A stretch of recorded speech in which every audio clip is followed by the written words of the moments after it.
Nope, no problem. So we're the 30th largest CPA firm in the nation, and we have 19 offices throughout the United States, concentrated in 3 states: Michigan primarily, Ohio, and Florida.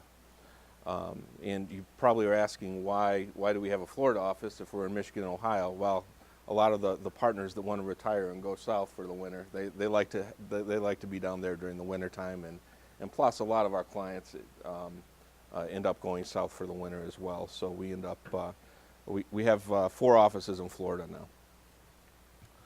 now. I played golf at Spring Arbor, and I was a captain a couple of years, including winning Christian Nationals my junior year. I think that we won Christian Nationals all 4 years I was here. So we had a really good team, made it to NAI Nationals every year, and so we left a proud legacy while we were here golfing. But so I'm going to be giving you kind of a high-level overview on income taxes. Obviously, a lot of the software that's out there can really walk you through how to file your income taxes.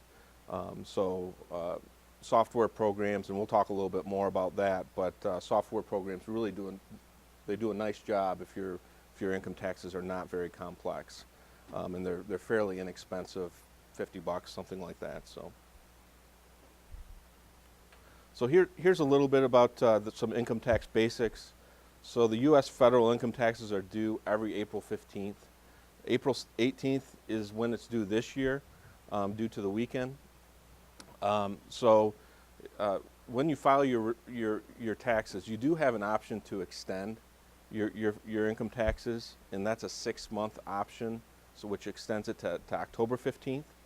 But that doesn't mean that any payments that are due as of April 15th can be extended to October 15th. So that's a common misconception that, well, if I extend, I won't have to worry about making payments that might be due. All your payments have to be made by April 15th, or you could be subject to penalties and interest. The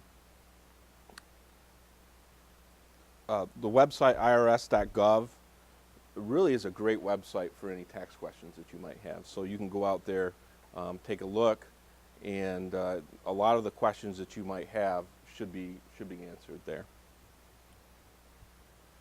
The irs.gov also, that website allows you to download and file taxes. So if your AGI, adjusted gross income, is under $64,000, they give you software free, where you can go in and file it, download the software. If it's over 64,000, you don't get it free, but you can still fill out the forms. You just have to know what you're doing. So if it's over 64,000, I'd suggest you buy the software rather than take the chance of, unless you're really good at income taxes. If you're an accounting major and feel really good about your skills, I don't even think I probably would do that. But it's something that you could do. A couple of other things: state and local income taxes are generally due the same date, so April 15th. There are 7 states that do not charge state income taxes. Alaska, Florida, Nevada, South Dakota, Texas, Washington, and Wyoming residents do not pay state taxes. Michigan, the individual state tax is 4.25% after all of the deductions and everything like that. One thing another misconception I wanted to mention is you'll hear a lot of people say, well, I got this huge income tax refund. And you'll think to yourself, well, man, how can I get this income tax refund? What likely happened was they paid way too much during the year. So the government's not in the business of giving free money to anybody. It's based on how much money you withhold, how much money you pay into the government to determine whether or not you're going to have a refund or a payment at the end of the year. So a lot of people, and I know my dad, he used to like to pay a little bit extra because he liked that refund at come tax time. But really what you're doing is you're giving the government an interest-free loan. So what we tell our clients is you want to come as close to zero as possible when you file your income taxes. while make sure that you're safe. And there's certain rules that you have to pay a certain amount in order to make sure there's not penalties and interest. So the current federal income tax rates range from 10% to 39.6% based on your level of income. So we have a progressive tax rate in the United States. Here's a couple of other facts, some more income tax basics that I wanted to, then we'll get on to a few facts that I think are interesting. So the unmarried 2016 standard deduction is $6,300. So what that means is, if you make less than $6,300, you're not going to get taxed, and you could be eligible for earned income credit. Anything above that will be taxed at 10% up until a certain rate, and you can look on the website in order to get those exact amounts.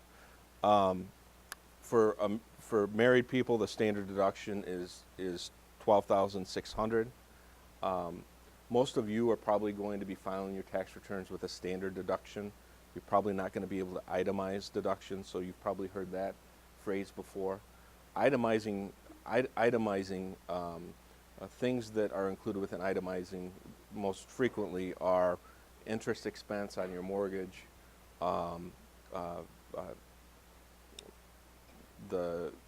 any taxes you pay, so the sales tax, there's a calculation that's automatically done, and that's why it's important to go through the process of looking at software, because they kind of lead you in that direction to determine what's going to be best for you.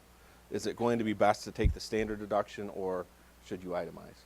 I would guess that 90% of you, maybe more, are going to take the standard deduction, because you're not going to have mortgage expenses. You're not going to have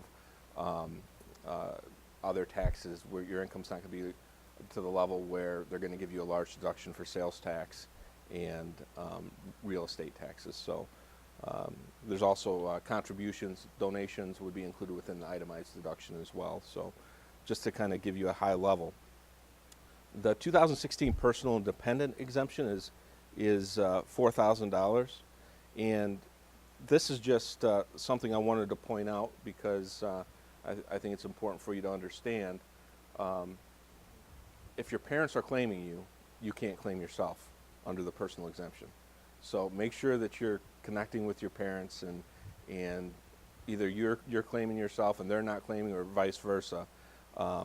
It's very important to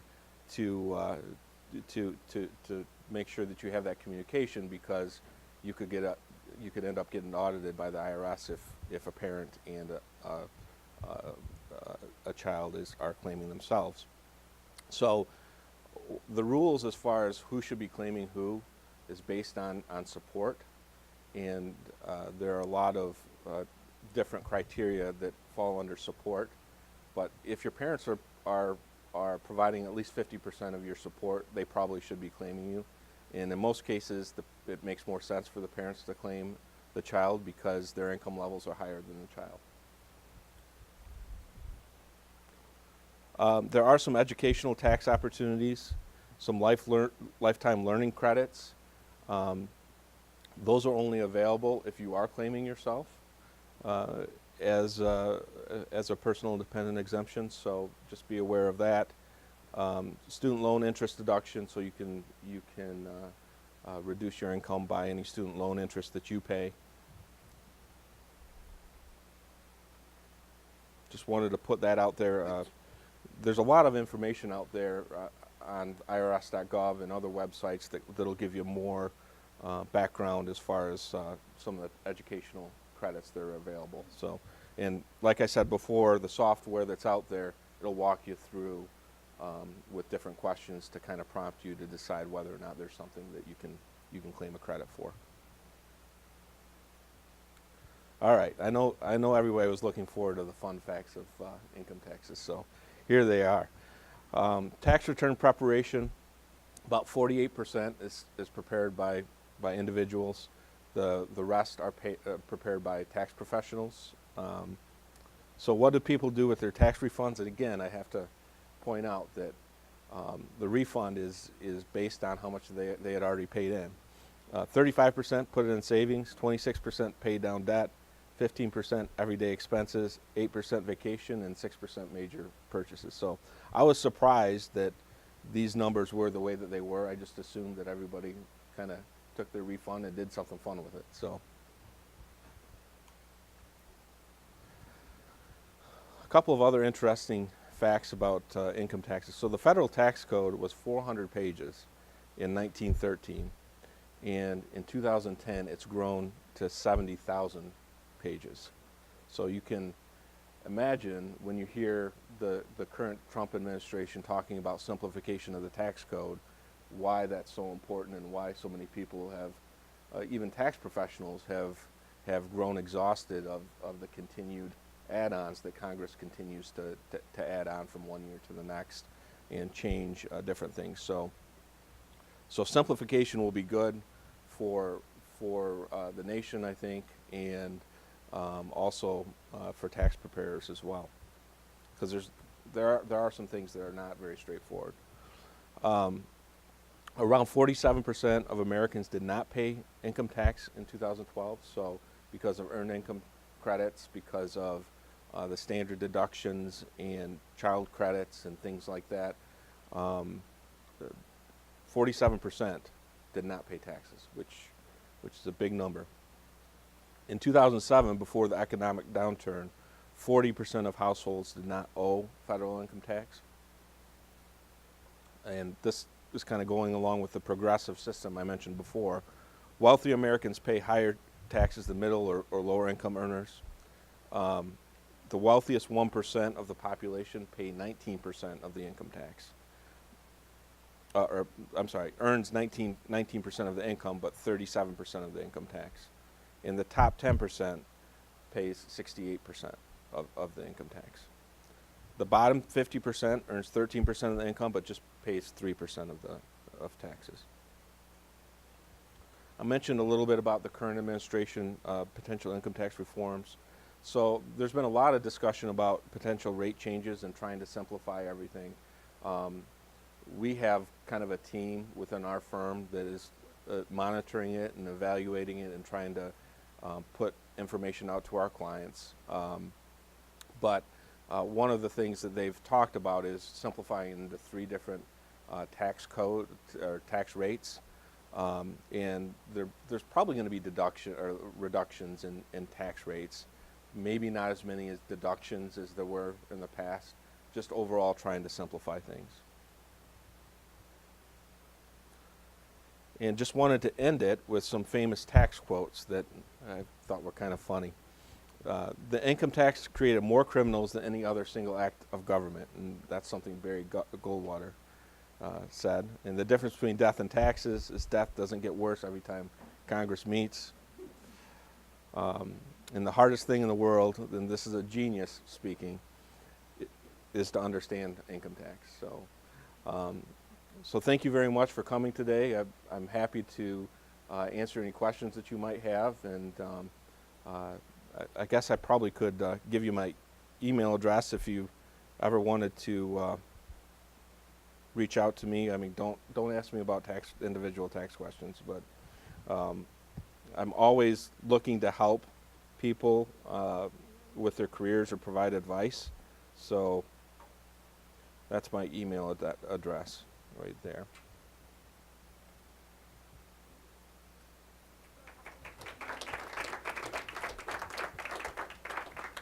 So at this point, you're free to head out and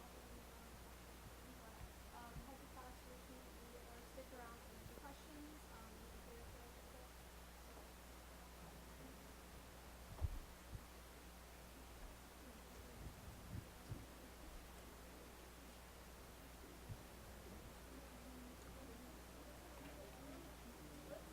And please take those pens and pencils, give them to your friends, so I don't have to take them back.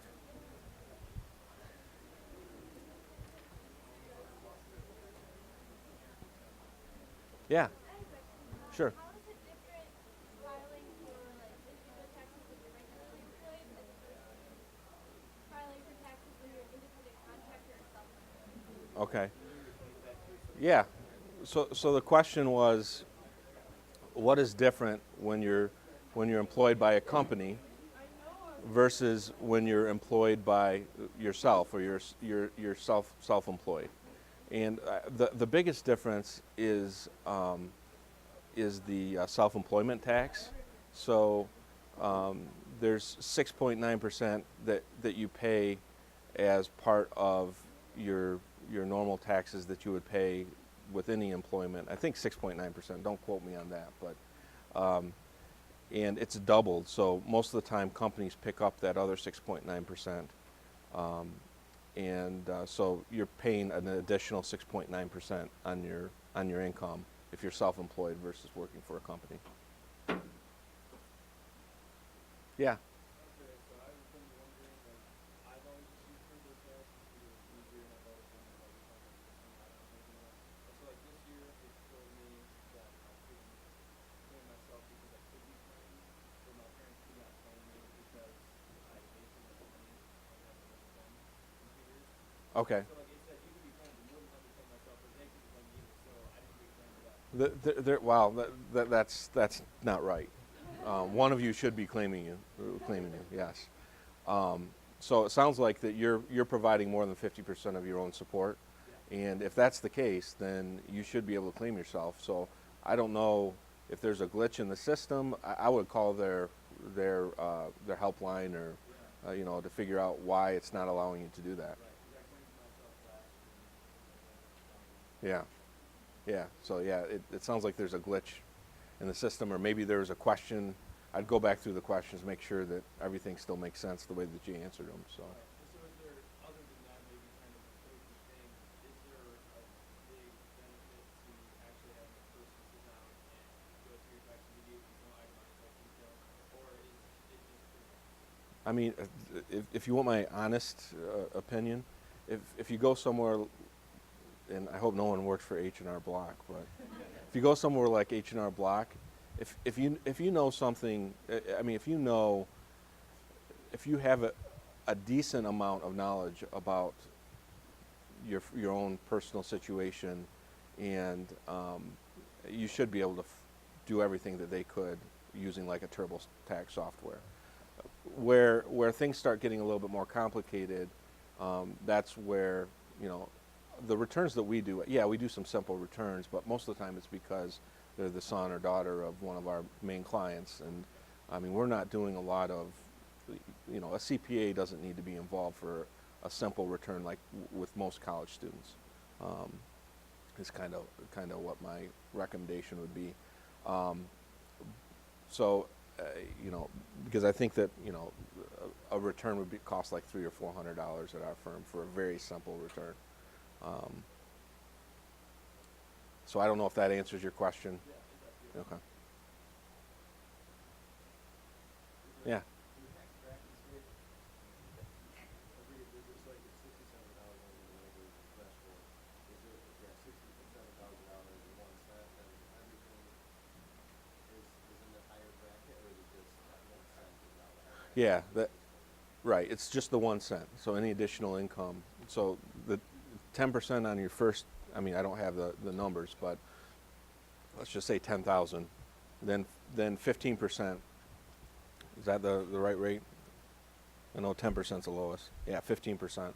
15% would be on your next. If it's $5,000. So 10% of 10,000, then 15% of the next 5,000 if you made 15,000 in that example. So.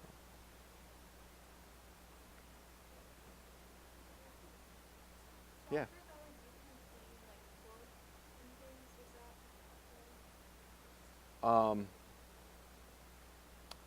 right? I'm not sure. I, you say yes? Yeah. So in what situation did you claim? So I did my taxes with my mom when I was home, and she claimed me as an independent, and it goes through and it asks like the program we use says like inflation, and then when you like room and board expenses, and then it also says like fees and books and all that. It's like Okay, so that was part of the educational credit or educational. Okay, that makes sense.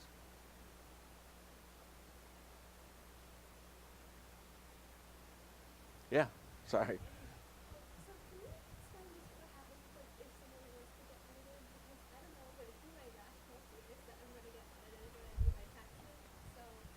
don't be afraid. I've been audited before, so and ended up having to pay a little bit more. But a lot of times for non-complex returns, they'll they'll do what's called a desk audit.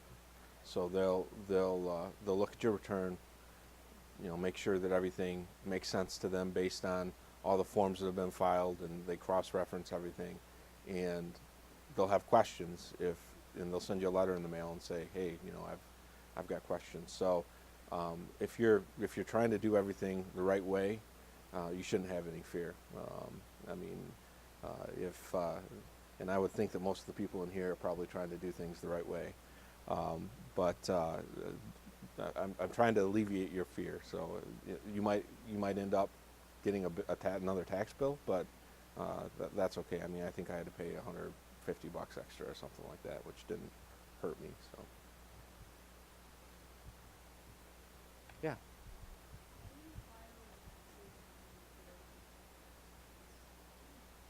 Okay. So what you have to do is there are residence rules that you have to look at, but most of the time you're able to apportion certain amounts out. So if the time that you spend in Michigan and worked in Michigan, that would be that would be under Michigan tax rules, and if it's another state, it would be you'd have to file under. So you'd have to file 2 state tax returns, but you'd be able to apportion some of it out. You wouldn't have to pay double tax on the income, if that makes sense. So, are like all of these states where you have to follow, or if it's like some states where you have a resident rule for Um, because I've heard both. yeah. So, uh,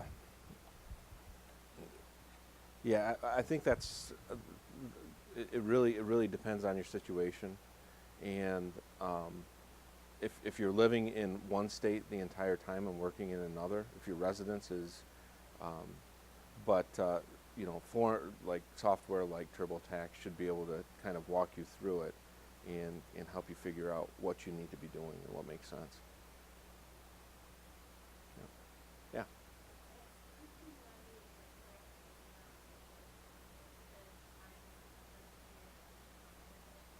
Uh huh.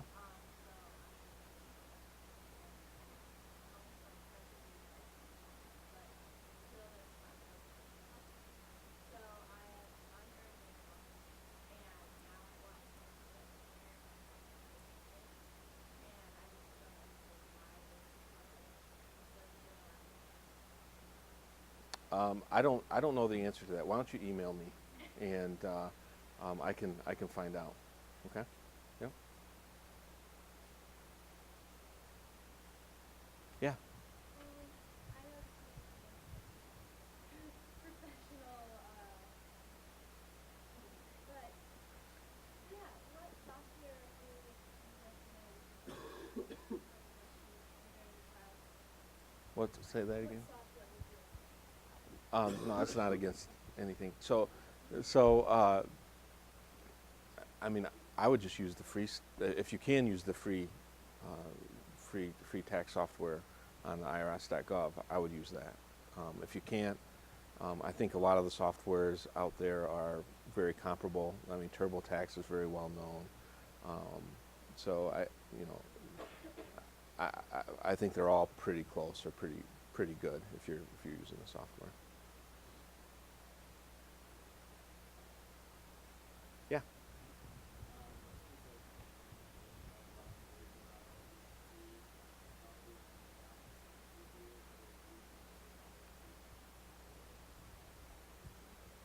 Um, I can't speak for H&R Block because their customers or client base is a little different than our client base. But for us, we're mostly dealing with very complex situations, people that own businesses, people that are having a lot of K-1s that are coming through that would rather make sure that they're doing things right rather than walking through software. So So we're not concerned about that from the standpoint that we believe that the service that we provide is peace of mind to a lot of our clients. I mean, they give us a return, they tell us the information, and we're able to provide them with a certain level of peace of mind that everything's being done right. The simpler returns, I mean, I guess I don't know the answer to that with H&R Block. I don't know. I haven't looked at their numbers or anything like that as far as how they're doing, and so. But thank you. Yeah. And so some of that discussion about, how to with the IRS or the tax, all of that stuff. Your opinion is that more realistic or just opportunistic? What would that actually be? Yeah. I mean, there's some discussion which, you know, that you should be able to do your income taxes on a postcard, and you'd be done with this postcard. That's all you need to do is just fill out some information and be done. And I don't know. It'll be interesting to see, because it seems like this administration is more interested in changing the tax code than any of the previous administrations in my lifetime. Maybe with the exception of Reagan, he changed it quite a bit. But so it'll be interesting to see. And the answer is we don't know what's going to happen. As far as the flat tax, I'd be surprised if anything ever happened like that, just because politics, and it just everybody with all of the different lobbyists that want certain things to be deductible, and you know, I just have a hard time seeing where a flat tax will be realistic anytime soon. But I'm all for, and I'm hoping for more simplification of the tax code. Yeah.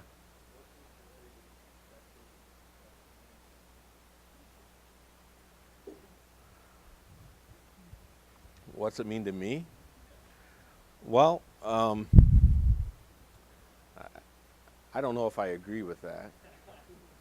I do think that it's important to pay taxes, and I think that in order to have a functioning government, you have to have some level of tax. But I do believe that that you know, lower taxes can benefit everybody.